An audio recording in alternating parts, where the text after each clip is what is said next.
Bismillahirrahmanirrahim. Assalamualaikum warahmatullahi wabarakatuh. Alhamdulillahi rabbil alamin. Allahumma salli ala Sayyidina Muhammad. Yang Allah muliakan para jemaah musalla ziyadatul iman yang dirahmati Allah. InsyaAllah malam yang berbahagia ini kita meneruskan kajian kitab tasawuf karya Ibn Khaldun. Mari sama-sama kita membacakan ulumul Quran lin Nabi Muhammadin sallallahu alaihi wasallam ya Rasulullah wa ala azwajihi wa alihi wa ahli baitihi wa dhurriyyatihi ajma'in wal awliya wal salihin wal anbiya wal mursalin wal malaikatil muqarrabin ولآبائنا ولأمهاتنا ولجدنا ولجداتنا ولأساتذتنا ولمعلمنا ولمشايخنا ولجميع المسلمين والمسلمات والمؤمنين والمؤمنات الأحياء منهم والأموات خصوصا لصاحب المؤلف كتاب شفاء السائل وتهذيب المسائل للإمام العلامة الفقيه المؤرخ أبو زيد عبد الرحمن بن محمد ابن خلدون والفضيلة الإمام الراعد محمد زكي إبراهيم الشاذلي والشيخ إمام محمد بهاء الدين النقشبندي والشيخ الإمام أبو حسن الشاذلي والإمام أبي حميد محمد بن محمد الغزالي ونفعنا بهم والmuslimin بعلومهم وبعلوم جميع العلماء amin ya Allah. Ya Allah ya Tuhan kami, berilah keberkahan kepada kami di dalam majelis ilmu ini, di dalam majelis kitab tasawuf ini, kiranya bermanfaat kepada kami, keluarga, anak maupun keturunan kami. Jauhkanlah kami dari segala malapetaka, bencana, fitnah dunia maupun fitnah akhirat. Jauhkanlah kami dari segala cobaan yang tidak sanggup kami memikulnya.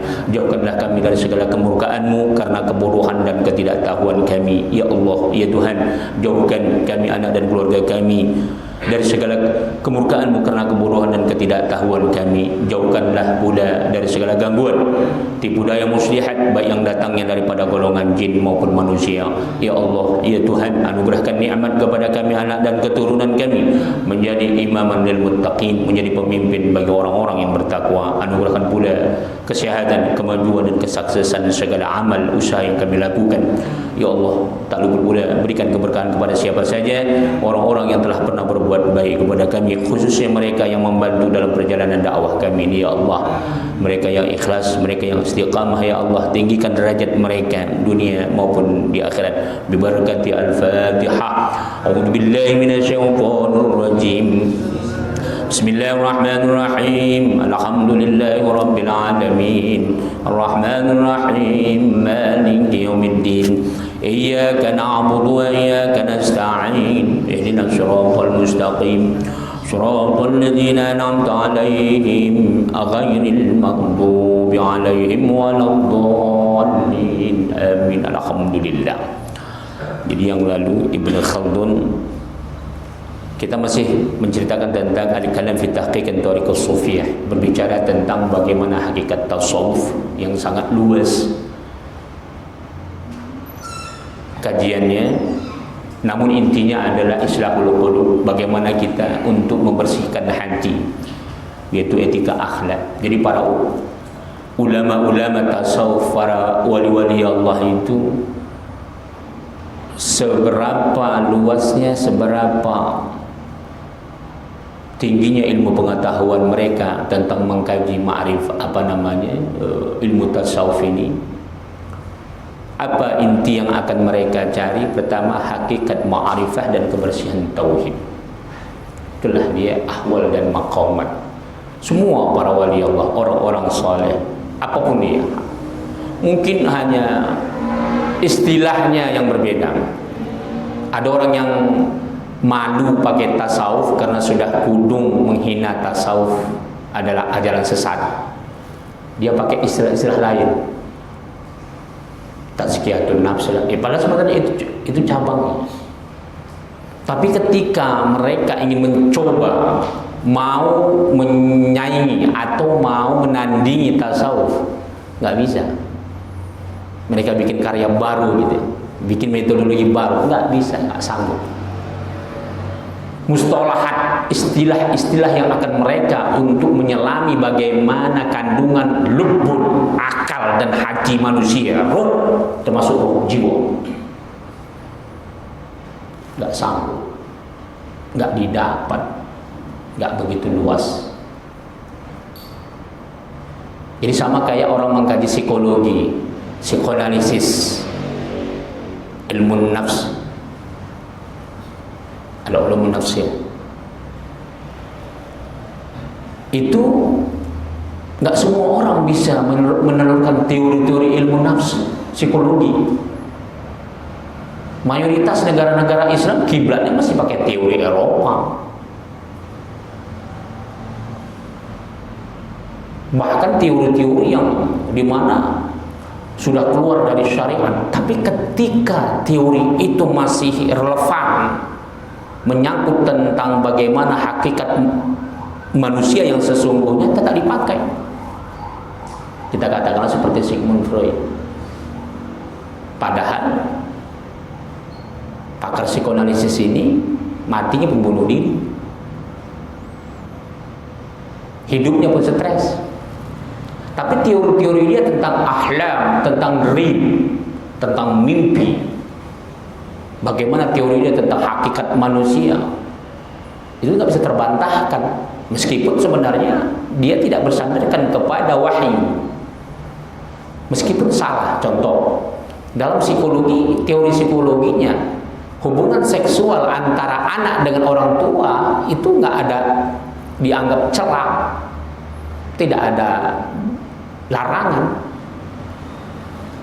Itulah, jadi fitrah manusia dia nilai sama kayak fitrah binatang. Nah, makanya kemuliaan tasawuf ini lebih tinggi dari itu. Inilah penting kita mengkaji tasawuf itu.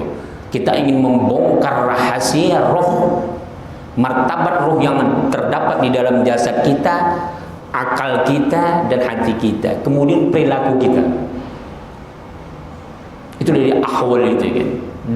Kemudian makomat, levelnya. Ahwal, amal saleh, membersihkan roh, jiwa dan membersihkan hati. Di situ nanti akan terlihat levelnya, makomatnya, makomnya. Maka tasawuf inilah dia babnya, pintunya, kunci untuk membongkar itu. Jadi kalau orang udah mengkaji tasawuf, jangan heran nanti ada orang murtad, ada orang mati bunuh diri. Itu kalau orang ulama sufi nggak terkejut, mereka sudah tahu orang-orang yang berputus asa, orang-orang soleh, orang-orang yang bejat dari seluruh level tabiat manusia, dia bisa tahu apa sebabnya. Ada orang pakai jubah kemana-mana, tahu-tahu kerjanya melacur umpamanya. Ada orang umpamanya dia nggak berakidah, berbuat baik, pokoknya nggak ada yang perilakunya yang jahat. Seluruh kacamatan ini cinta sama dia, padahal nggak ada akidahnya.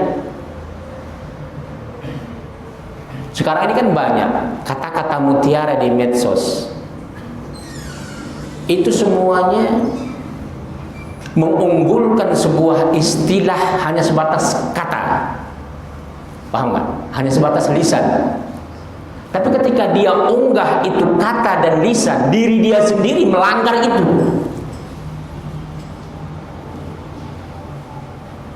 Jadi kalau untuk membuat kata-kata mutiara enak. Jadi dalam tasawuf akan bisa dibongkar siapa saja. Siapa saja. Bahkan martabat ulama itu pun akan diketahui dari segi ahwalnya. Ya. Jadi kalau kita umpamanya mengatasnamakan jubah Islam, tapi ahwalnya buruk, amal soleh nggak ada, hatinya kotor, rohnya nggak bersih, jiwanya nggak bersih, maka simbol-simbol itu akan sia-sia. Sia-sia. Maka levelnya akan ketahuan nanti. Level dia sampai di mana? Jangan sampai belajar 1 tahun, 2 tahun, 5 tahun, 10 tahun, levelnya sama dengan orang nggak belajar. Wujuduhu ka'adamihi. Keberadaannya sama saja seperti dia nggak ada. Iya. Tiap hari ta'lim tapi dia menghina gurunya. Sama saja kayak orang yang nggak pernah belajar agama. Hatinya kotor, iri, hasad dan dengki. Padahal dia sholat, padahal dia selalu ikut ta'lim, tapi nggak bisa dikikis. Berarti makom level dia masih rendah. Tapi kalau kita secara zahir, kita bisa beli level itu. Contoh pangkat dari Prada, Pratu terus sampai jenderal itu bisa dibeli. Itu kita bisa sekolah, kita bayar dengan uang. Sarjana gitu juga, S1, S2, S3 itu bisa dibeli. Itu makom. Makomat secara zahir bisa dibeli dengan uang. Itu makomat. Tapi dalam tasawuf, makom itu nggak bisa dibeli dengan uang. Nggak bisa dibeli dengan uang. Semua orang bisa meraih sarjana. Mau sarjana apa saja, mau sarjana agama, sarjana tafsir, sarjana Quran, bisa. Sarjana teknik, mau dia menjadi profesor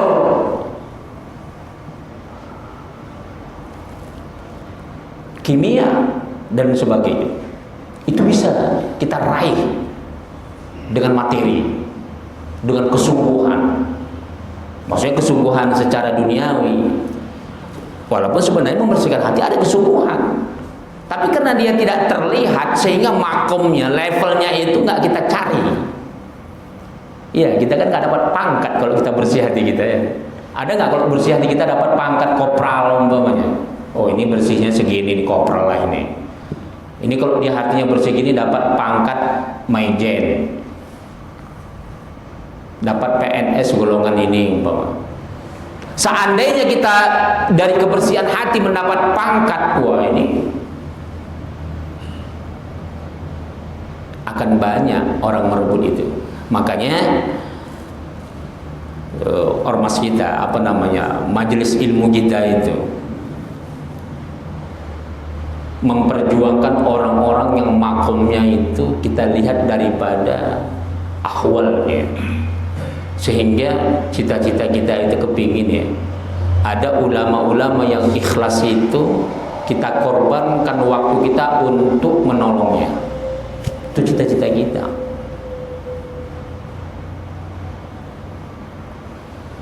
Tapi dengan syarat memang harus mampu menjalankan itu berat. Berbeda kalau kita PNS itu memang sudah tetap gajinya. Gajinya tetap. Seluruh mau kayak mana bejatnya, semua PNS itu gajinya sama Pak. Mau kayak mana bejatnya dia. Seluruh Indonesia gaji PNS itu 4,5 juta umpamanya, sama. Mau DPR, mau Polri, mau TNI itu sama. Paling-paling yang beda itu intensifnya. Maka cita-cita kita itu ulama-ulama saleh yang ikhlas mengajarkan kitab, kita itu akan bikin support dunianya. Itu cita-cita. Karena itu memang nggak bisa diukur, itu nggak bisa diukur dengan materi. Tapi itulah yang ingin kita perjuangkan. Karena memang di seluruh dunia ini jarang orang yang berpikir untuk itu. Jarang sekali. Makanya banyak ulama-ulama kita di kampung-kampung itu nggak pernah diperhatikan sampai meninggal dunia naik sepeda Pak. Guru saya itu Pak, gaji 60.000, 100.000 itu zaman Soeharto. Untuk menyambung makan itu jual telur Pak. Jual telur sambil ngajar. Padahal tamatan dari Timur Tengah. Kemudian dia ngumpulkan duit sikit-sikit beli kambing. Disuruh pelihara, hasilnya itulah untuk menambah kehidupannya. Jadi sistem dulu itu memang begitu. Ulama-ulama kita terlantar. Belum ada sistem kita untuk memperhatikan orang-orang yang punya potensi di masyarakatnya. Jadi inilah dia ya. Jadi kalau di dalam tasawuf itu memang tidak bisa dibeli dengan harga dunia. Wa ala tafaqih, kita teruskan wa ala tafawut hadhil maratib ats-tsalaats. Ini kemarin kita ulang sedikit ya. Ada tiga tingkatan yang berbeda. Yatanazzal tafawus bainal Islam wal iman wal ihsan. Kemarin sudah kita bahas tapi belum tuntas ya. Kita ulang sedikit lagi. Ada tiga tingkatan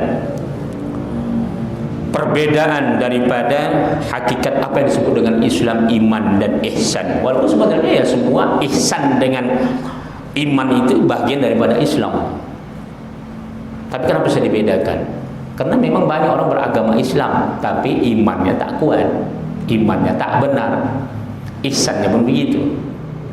Maka dalam Al-Quran, innallaha ma'al ladzina taqaw wal ladzina hum muhsinun. Sesungguhnya Allah bersama orang-orang yang bertakwa. Tapi kenapa dipisah dengan ihsan? Dan orang-orang yang muhsinin, yang etika akhlaknya, yang hatinya.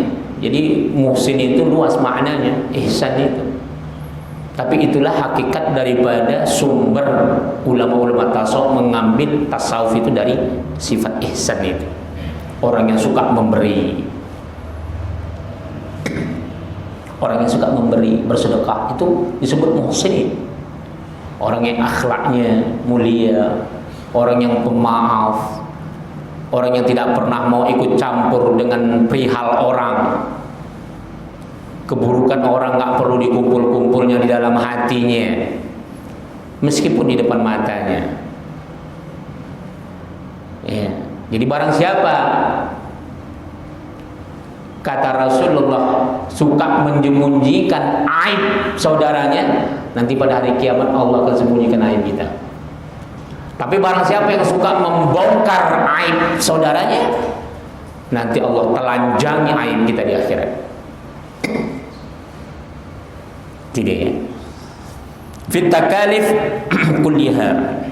Bagaimana beban tanggung jawab yang dibebankan kepada kita, hakikat Islam itu apa, iman itu apa, ihsan itu apa.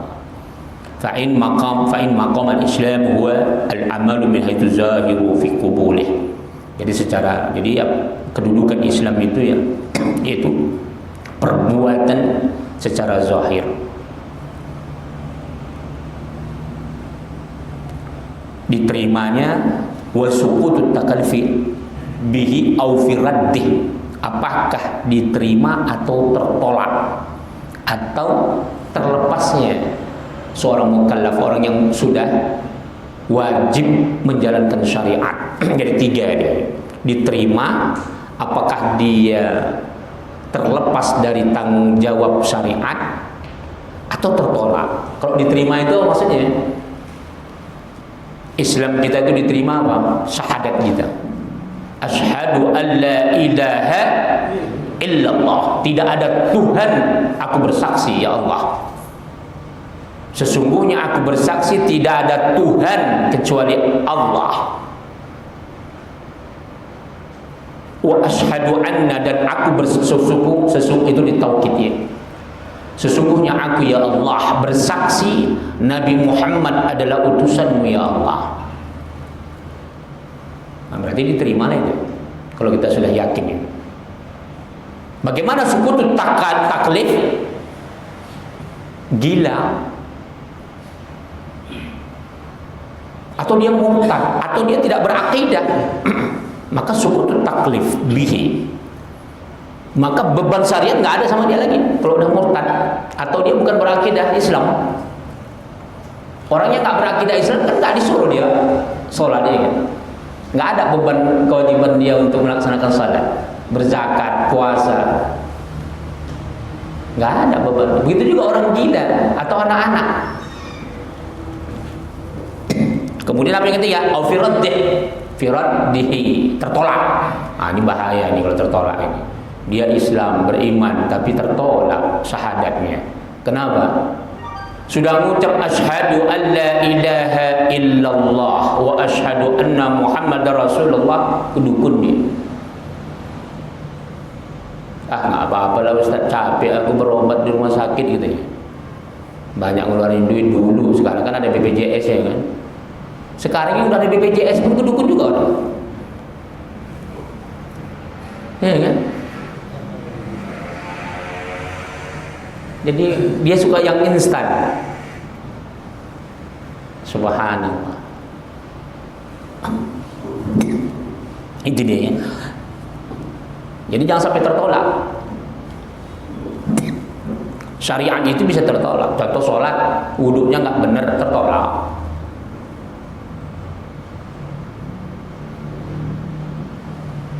Dia berzakat, tapi dari uang korupsi, bukan uang apa dia, tertolak. Jadi dalam syariat banyak hal-hal yang tertolak apabila tidak memenuhi syarat. Nah, itu hakikat makna daripada Islam. Kemudian apa? Kedudukan Islam ya. Waqamul iman, wa maqamul iman. Apa itu maqam iman? Huwa ittifaquz zahir wal batin. Mesti selaras antara zahir dan batin. Itu iman. Fi ada'il ibadati ma takhallul ghaibah.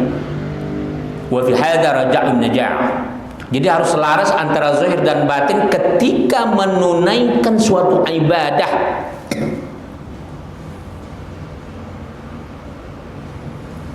Meskipun dia di luar ibadah. Jadi bukan hanya dalam ibadah saja dia khusyuk. Makanya yang lalu kan kita sebut, kalau khusyuk dalam sholat itu lebih ringan daripada khusyuk di luar sholat.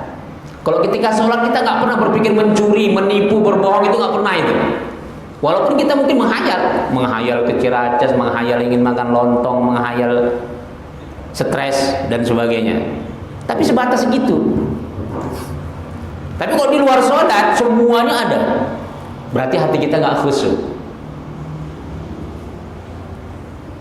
Maka makom iman inilah dia, wa fi hadza raja'un najah. Inilah dia yang keberuntungan yang sangat diharapkan, harapan yang sangat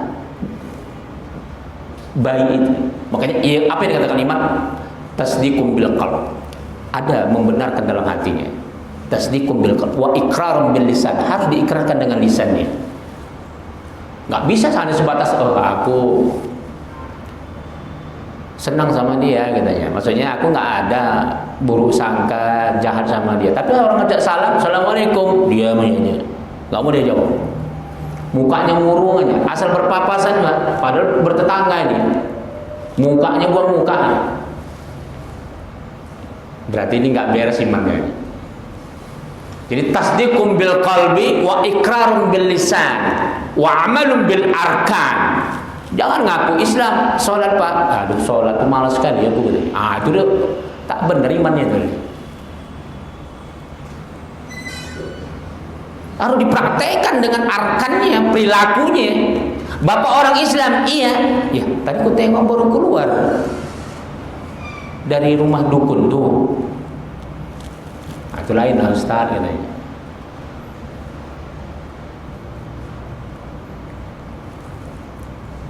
Nggak bisa perilaku kita itu dibedakan.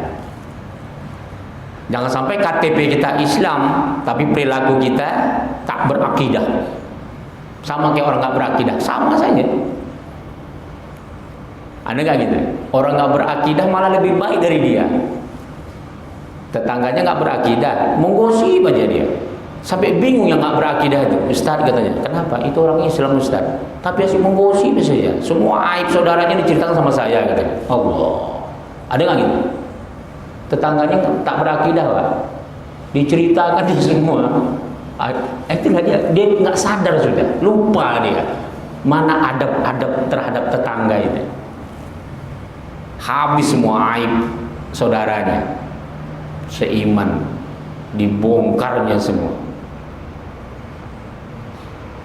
Allah. Jadi perilaku itu yang paling penting. Bagaimana terus kita bermujahadah, berusaha. Jadi jihad itu bukan untuk kita ngangkat pedang saja, tidak. Itu bagian yang paling kecil. Ingat ya, Rasulullah Shallallahu Alaihi Wasallam Pak, 10 tahun lebih kurang dizolimi.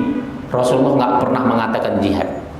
Bayangkan di Mekah dakwah Rasulullah 10 tahun lebih kurang, nggak pernah kita ngangkat pedang, nggak ada. Udah, seketika hijrah ke Madinah, apakah Rasulullah SAW menyuruhkan jihad? Saya mau tanya, coba. Jihad itu semua orang sepakat ada. Pernahkah Rasulullah menyuruhkan jihad? Hakikatnya nggak pernah, kecuali Allah yang perintahkan. Setelah hijrah ke Madinah, Rasulullah dilarang, mereka mau dibunuh, mau datang ke tanah airnya. Tanah airnya Mekah, mereka hijrah ke Madinah. Dari Madinah mereka mau pulang ke kampungnya nggak dikasih. Lebih daripada 500 orang, para sahabat orang-orang Ansar mau kembali, mereka mau beribadah di Makkahul Mukarramah, di Masjidil Haram, atau mereka mau mendatangi keluarganya. Karena berbeda agama, orang-orang Islam diusir, bahkan pernah diblokade.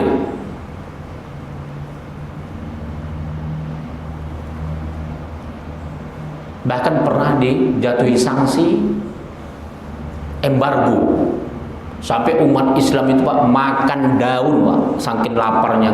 Orang Islam nggak boleh belanja sama, tidak dikasih pasokan makanan dan sebagainya. Tapi Rasulullah tidak pernah lakukan untuk perang, nggak pernah. Tapi Allah ketika melihat hambanya yang telah beriman sabar 10 tahun lebih, diusir dari tanah kelahirannya, mereka dibunuh, mereka disiksa. Apa kata Allah? Fa in qataluukum faqtuluhum. Allah yang nyuruh, bukan Rasulullah. Wahai kekasihku, ketika engkau dengan para sahabatmu begitu sabar, dihina, dimaki, disiksa. Bayangkan Bilal bin Rabah disiksa Pak, nggak ada diperintah untuk perang, nggak ada. Malah dibeli, karena dia budak, dibeli, diselamatkan. Tapi Allah nggak mau hambanya yang beriman itu terus bertahan disiksa. Fa in qatalukum faqtuluhum. Ketika engkau sudah sabar tapi engkau dizolimi, balas kezolimannya. Itu. Jadi umat Islam itu nggak pernah mendahului. Tidak ada ajaran Rasulullah untuk kita. Jadi jihad yang paling sering harus kita lakukan apa? Membersihkan hati, membersihkan jiwa, roh. Itu yang selalu, setiap detik, setiap menit, setiap jam yang harus kita lakukan. Itu yang harus dilakukan. Kepada siapa saja, meskipun kepada orang-orang tak berakidah, harus kita bersihkan hati kita. Oh ini nggak berakidah, ini kutipu, jangan, ya kan? Nggak usah kan, kepada binatang saja nggak boleh Pak. Kepada kucing umpamanya, atau kepada anjing. Anjing lewat rumah kita, ada makanan, kita tipu dia, kita mau kasih, anjing itu kepingin mau makan, kita halangi, berdosa kita. Seekor anjing saja nggak boleh kita tipu. Nggak usah anjing lah, babi lah umpamanya. Tapi kan nggak pernah ada babi lepas di Ciracas kan. Mana tahu, mana tahu ada babi lepas, lapar dia Pak. Oh ini babi gitu, jangan. Jadi kita nggak boleh sementang itu anjing atau babi kita maki-maki, nggak boleh. Orang yang mendengarnya pun nggak enak. Jadi pernah gini, ada teman saya Pak, dia itu berada di sekumpulan orang ramai, lewat anjing Pak, dimakinya itu anjing. Jadi orang nggak perhatikan kepada anjing, yang diperhatikan suaranya itu kuat kali, anjing katanya. Ih, pikirnya menghina orang yang ramai itu, padahal bukan, anjing itu yang lewat. Jadi nggak boleh. Jadi kita hati-hati memarahin binatang itu, jangan sembarang tempat. Dia menjerit memarahi anjing tapi di kerumunan orang banyak. Jadi orang yang kerumunan itu nyangka orang itu dibilang anjing. Jadi nggak boleh itu ya. Nah itu jadi. Itulah pentingnya jihad, membersihkan hati. Mujahadah, kata Ibnu Khaldun ini ya. Mujahadah, takwa. Bagaimana kita berjihad untuk sholat malam.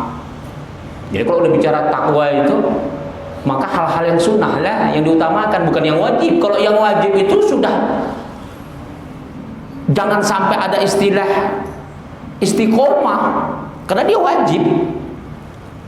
Aku doakan aku Ustaz biar istiqomah, aku sholat wajib. Yang itu harus didoakan. Nggak makbul mendoakan orang yang dia supaya istiqomah dalam sholat wajibnya. Karena itu memang kewajiban dia. Nggak sampai doanya. Karena ada, tolonglah Ustaz doakan anak saya supaya dia bisa sholat. Ada Pak, teman saya direktur, orang kaya. Tolonglah Ustaz, anak saya susah kali sholat subuhnya, katanya. Bangunnya susah. Saya lempar pun nggak bangun dia. Disiram bangun tidur lagi. Tolong doakan Ustaz. Kalau saya doakan Pak, saya bilang semakin tak bangun dia, aku bilang. Kalau perkara yang wajib nazar pun tak sah. Karena ada orang nazar, nanti saya Ustaz, ini kisah nyata ini. Kalau saya berhasil jadi TKI, doakan saya Ustaz. Kalau berhasil jadi TKI, saya nggak mau meninggalkan sholat 5 waktu, gitu. Mak, saya bilang, ini tak bisa nazar begini. Bernajar dia Pak. Saya bilang perkara yang wajib nggak sah kita nazar. Karena ada orang menazar, aku nanti kalau dapat duit bernazar aku bunuh dia, boleh nggak? Tak boleh. Ya, bernazar dia lagi. Aku nanti kalau miskin aku nanti kucuri uang tetangga aku, katanya. Bernazar dia untuk mencuri, mana boleh. Jadi bernazar itu hal-hal yang mubah, yang halal. Jadi istiqomah itu bukan perkara yang wajib. Aku nanti istiqomah lah Ustaz, mau zakat. Nggak ada istilah istiqomah. Kewajiban dia tunaikan, kalau nggak fasik. Doakan aku Ustaz supaya bisa bangun malam tahajud. Itu bisa dah. Ya. Salat sunnah. Jadi kalau perkara yang wajib jangan minta istiqomah. Itu memang udah kewajiban. Dua risikonya. Kalau tidak kita lakukan sholat, puasa, zakat, haji. Makanya kata Rasulullah, orang yang mampu nggak mau haji, dua pilihannya. Jadi nggak perlu murtad Pak. Orang yang punya uang, kemampuan naik haji, tapi dia sengaja tidak mau naik haji, kata Rasulullah SAW, dia boleh pilih mau masuk Nasrani atau Yahudi. Silakan dia pilih, Nasrani atau Yahudi. Jadi Islam nggak perlu orang banyak-banyak masuk Islam, nggak perlu. Makanya orang Islam, umat Islam nggak perlu sedih ada orang murtad, malah bangga kita. Untuk apa dia menyemak? Kata orang Melayu, menyomak, tahu menyomak? Bikin semak, bikin apa saja, sampah saja. Kalau menyampah dia dalam agama Islam, itu apa dia masuk Islam? Biarlah dia murtad situ kan. Jadi orang Islam nggak pernah nyesal orang-orang yang murtad, lantak ada di situ. Biarkan dia murtad situ. Kata Allah dalam Al-Quran, ketika ditanya, wahai neraka, apakah kau sudah penuh bahan bakarmu? Ini ada lagi umat belum masuk nih. Apa kata neraka? Belum penuh ya Allah, masih luas. Ya. Jadi nggak usah, meskipun keluarga kita yang murtad, tak perlu disedihkan. Biarlah situ. Ya. Jadi umat Islam ini nggak perlu kita banyak-banyak umat, kalau hanya menyampah saja, ya kan? Biarlah.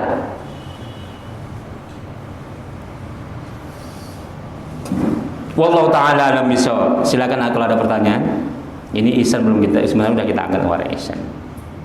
Ada pertanyaan, kalau nggak kita teruskan. Fadhal. Masalah belajar itu kan yang wajib itu apakah termasuk pelecehan atau termasuk kebodohan? Apa tuh? Yang tadi nazar hal yang wajib itu tidak sah. Apa yang satu pelecehan atau satu kebodohan bagi orang itu? Itu aja. Ada yang lain? Jadi alhamdulillah rabbil alamin. Apakah termasuk pelecehan atau kebodohan orang yang bernazar perkara yang wajib? Nggak pernah ta'lim. Nanti dibilang bodoh tersinggung kan? Bodoh. Nanti dibilang bodoh tersinggung. Padahal kan nggak pernah ta'lim dia. Nanti najar lagu Ustaz, kalau aku masuk PNS, aku rajin ke musola, sholat 5 waktu gitu. Itu salah. Jadi nggak boleh. Jadi bernazar yang mubah. Yang mubah itu jadi wajib dia jatuhnya kalau kita bernazar. Ya Allah, aku bernazar kalau aku nanti masuk PNS akan motong kurban. Nah, itu dia. Insya Allah masuk PNS dia. Pas Idul Adha potonglah kurban. Jadi kalau sudah dia bernazar kurban, tak boleh dimakannya. Sedekahkan untuk orang miskin semua dan orang kaya pun tak boleh makannya. Ya Allah, kalau aku nanti tembus proyek aku 1 miliar, aku akan iktikaf di masjid 7 hari. Insya Allah. Tapi kalau 7 hari 1 miliar saya yakin nggak tembus itu. Yakin saya, bakhil lah itu. 1 bulan lah kalau mau. Berat itu. Udah, dia iktikaf 15 hari, tembus 1 miliar, ditunaikannya lah nazarnya 10 hari, kemudian keluar dia. Capek kali dia kan, nggak tahan dia ngantongi 1 miliar itu, panas aja punggungnya. Sebelum dia dapat 1 miliar, tahan dia iktikaf ya kan, rajin dia taklim, dapat 1 miliar, boro-boro dengar taklimnya kan, tengoknya WA taklim langsung diblokir ya. Udah, dia keluar nazarnya 15 hari, keluar dia. Besok dia tunaikan karena dia takut berdosa, nggak sah. Dia harus ulang dari nol. Jadi kalau kita sudah bernazar menyebut 15 hari mutatabi'ah. Kecuali kalau kita niatnya dari awal, ya Allah aku nanti iktikaf 100 hari, tapi kelang-kelang, ini lain pula ini. Kelang-kelang 1 tahun sekali. 100 tahun umurnya baru tertunaikan. Nah, ini menyalah ya. Ini pun juga nggak boleh begitu, dia mempermainkan Tuhan namanya. Jadi kalau kita bernazar 1 minggu, wajib 1 minggu ditunaikan, nggak boleh diputus. Kecuali umpamanya ya Allah aku bernazar 1 minggu tapi ghairu mutatabi'ah, tidak berturut-turut. Maka puasa kita 1 hari ini, besok nggak puasa, besok puasa lagi, 1 minggu depan puasa, bulan depan puasa, boleh. Makanya hati-hati ya, kalau nazar jangan sampai salah sebut. Ya Allah, kalau laku tanahku aku nanti bernazar berapa? 100 juta, dikurangi 50 juta berdosa deh. Jadi itu. Ya kalau 100 juta 100 juta, ditunaikannya 90 juta, 99 rupiah. Nah, 1 rupiah berdosa ya. Jadi nggak boleh kurang. Hati-hati. Zakat pun gitu. Zakat yang wajib pun jangan kurang-kurangi. Jadi nazar jangan kurang, nggak boleh, nggak sah, berdosa. Itu dia ya. Jadi tadi itu karena nggak pernah ta'lim ya. Kalau kita bilang bodoh nanti tersinggung dia, ya kan? Kalau meleceh nggak mungkin meleceh, yakin saya nggak meleceh itu, yakin saya. Nanti deh ya. Oke, silakan ada yang lain. Fadhil. Assalamualaikum warahmatullahi wabarakatuh. Terus ada. Apa hukumnya Ustaz? Ada seorang muslim, dia murtad tapi kembali lagi muslim. Itu yang pertama. Keduanya lagi, apa hukumnya mencabut uban Ustaz? Itu aja ya. Ya, terima kasih. Alhamdulillahirabbil alamin. Apa hukumnya mencabut uban? Dan apa hukumnya orang yang murtad masuk Islam? Udah masuk Islam, murtad lagi dia. Habis itu masuk Islam lagi dia, murtad lagi dia. Ah, ini ada ini orang kayak gini. Pejabat negara dulu ada kayak gini. Mau saya sebut namanya. Udah almarhum, nggak tahu saya matinya itu masuk Islam atau nggak tahu saya. Islam insya Allah. Udah, kalau dia taubatun nasuha tetap diterima. Tapi tergantung niatnya. Kalau dia melecehkan maka Allah akan tolak. Udah, orang yang murtad gugur semua amal ibadahnya. Contoh dia sudah haji nih, sudah haji sholat selama dari dia balik umpamanya 15 tahun. Umur 30 tahun murtad. Berarti 15 tahun sholatnya gugur semua, hajinya gugur, wajib dia tunaikan haji lagi, wajib dia qadha. Sholatnya 15 tahun. Hati-hati orang yang murtad. Udah, orang yang murtad masuk agama Yahudi dan Nasara, martabatnya lebih rendah daripada ahlul kitab. Siapa ahlul kitab? Yahudi dan Nasara. Yahudi dan Nasara masih boleh dinikahi wanitanya. Tapi orang yang murtad masuk kedua agama ini sama kayak Majusi, sembelihannya haram, dan haram dinikahi. Dan dia bukan golongan ahlul kitab. Bisa paham? Hati-hati ya. Orang yang murtad martabatnya sama kayak Majusi. Hati-hati itu. Wa ahbatu a'malu wa antum la tashkurun. Hancur lebur, hilang, sia-sia. Wa qadimna ma 'amilu min 'amalin faja'alnahu haba'an manthura. Kebaikannya semua orang yang murtad itu seperti debu yang berterbangan, kata Allah, sia-sia, tak ada gunanya. Kebaikan itu semua agama ada, semua aliran, seluruh umat manusia dari zaman Nabi Adam, seluruh para filosof itu mengajarkan kebaikan. Tapi kebaikan yang bersumber daripada wahyu Allah nggak sama dengan yang bersumber daripada filsafat, nggak sama dengan bersumber dari wahyu agama samawi, tapi yang sudah disesatkan. Apa itu? Yahudi dan Nasara. Mereka sudah menyesatkan agamanya. Sebagaimana Yahudi mengatakan Uzair anak Tuhan, padahal mereka tahu Allah itu tak mungkin beranak, tapi dikatakannya Tuhan itu beranak. Nah, itu dia ya. Jadi orang yang murtad berat sanksinya dunia dan akhirat. Bahkan dalam Islam hukum asal orang yang murtad, wa man baddala dinahu faqad qatala. Kama qala Rasulullah sallallahu alaihi wasallam, barang siapa yang menukar agamanya hukumnya mati. Hukum asal begitu. Tapi ketika itu tidak menjadi undang-undang, jangan pula kata Ustaz juga, katanya kalau orang murtad disembelih, terakhir besok dia diasahnya pula pisau kan. Jangan, nanti besok rame sih di polisi ya kan. Betul Ustaz ajarkan ini katanya kan. Jangan pula begitu, salah. Jadi semua hukum-hukum pidana dan perdata itu bisa dilakukan melalui qadhi, melalui hakim. Itu dia ya. Kemudian tadi yang mencabut uban, kata Rasulullah la natful syai', jangan cabut itu uban, jangan, itu nurullah, cahaya Allah. Uban itu barang siapa yang dia tidak mencabut ubannya, uban itu akan menghapus seberapa banyak uban itu, 10, maka 10 keberkahan dia dapat dan 10 keburukan Allah angkat. Ya. Nanti bisa lihat nanti dalam tulisan saya tentang masalah Imam Syafi'i haram menghitamkan menghitamkan warna rambut. Walaupun nanti situ jumhur ulama membolehkan. Udah, di situ nanti ada hadisnya yang saya angkat, termasuk diantaranya adalah mencabut uban. Makruh hukumnya ya, makruh saja. Jadi itu adalah cahaya Islam. Jadi orang yang sabar dia, karena ada orang istilahnya saja dia mau mencabut uban gatal, padahal bukan karena uban itu gatal, memang karena dia nggak mandi, nggak sampoan. Apa hubungannya uban dengan gatal kepala? Iya ya, semakin dicabut makin banyak dia. Itu dia. Jadi uban itu pertama menghapuskan dosa-dosa kita dan memberikan rahmat. Itu dia ya. Dan Allah sayang sama kita.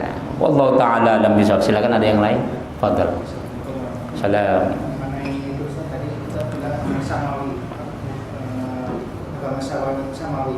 Tolong maaf itu jelaskan Ustaz. Itu ya. Agama samawi, alhamdulillah rabbil alamin. Kalau sekarang agama samawi itu 3, Islam, Nasara dan Yahudi. Artinya agama yang berasal dari Allah. Injil dan Taurat asalnya bersumber dari Allah, tapi sudah muzayyafun. Injil dan Taurat sudah dipalsukan sama pengikut-pengikut. Dan agama samawi yang 2 itu tidak untuk seluruh umat manusia. Itu hanya untuk Bani Israel. Hanya untuk Bani Israel. Kalau dulu agama samawi zaman jahiliyah 3 tambah lagi 1 sama Islam. Apa itu? Al-Hanifiyah. Agama Nabi Ibrahim. Tapi kalimat Al-Hanafiyah sekarang ini itu Islam. Jadi orang-orang kafir Quraisy itu pada dasarnya mereka mengikuti agama Ibrahim. Makanya mereka tetap ketika mereka menyembah berhala ditanya liyataqarrabuz zulfa, menyembah berhala di Ka'bah itu. Ditanya untuk apa? Sebenarnya kami bukan menyembah berhala, tapi untuk Tuhan katanya, untuk Allah. Nah, itu nggak boleh.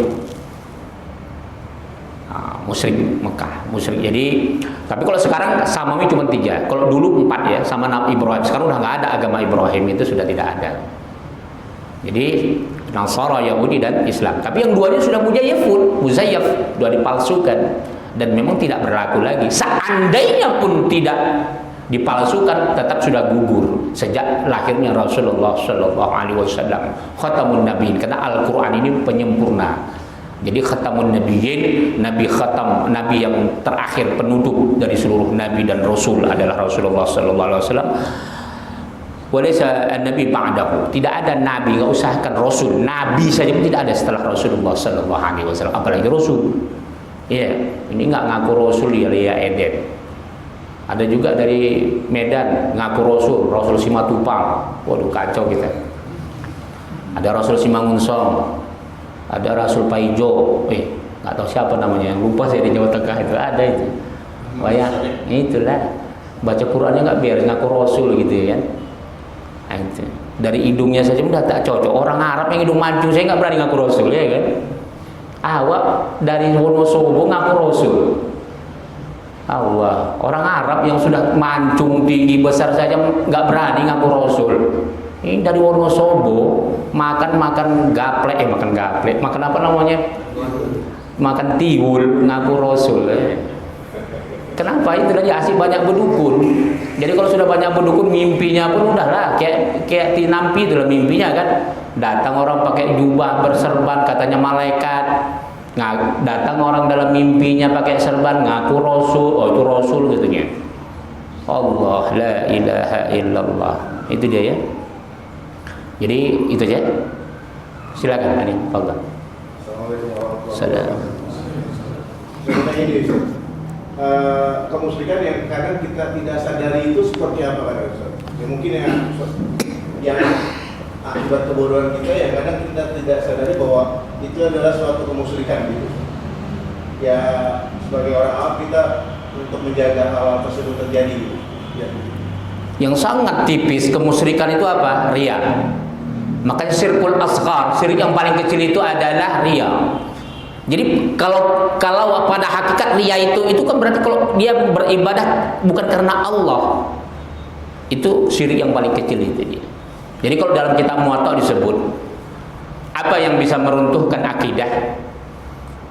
Kata Rasulullah, ketika di subuh hari dia sholat berjemaah, setelah dia keluar dari masjid dilihatnya cuaca buruk, mengeluh dia.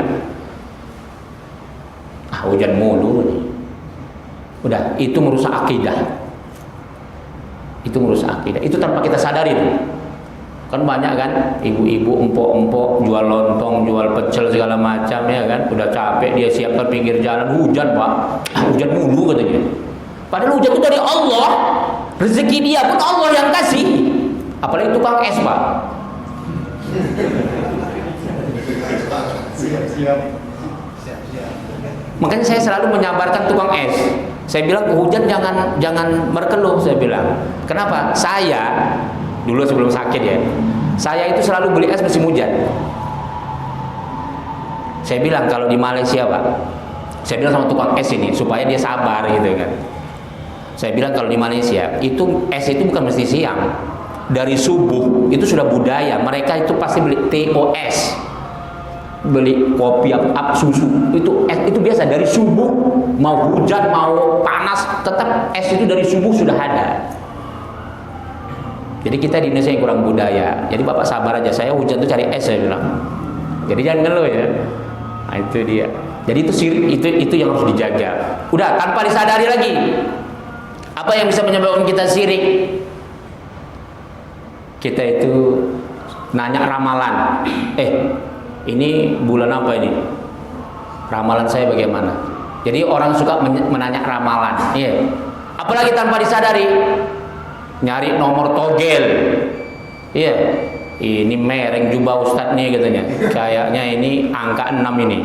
Tembus ini katanya. Jadi Saya pun terkejut juga memang. Jemaah kita ada cerita itu. Dia itu hormat sama kiai, tapi ceramah kiainya itu dihitung-hitungnya untuk angkat togel.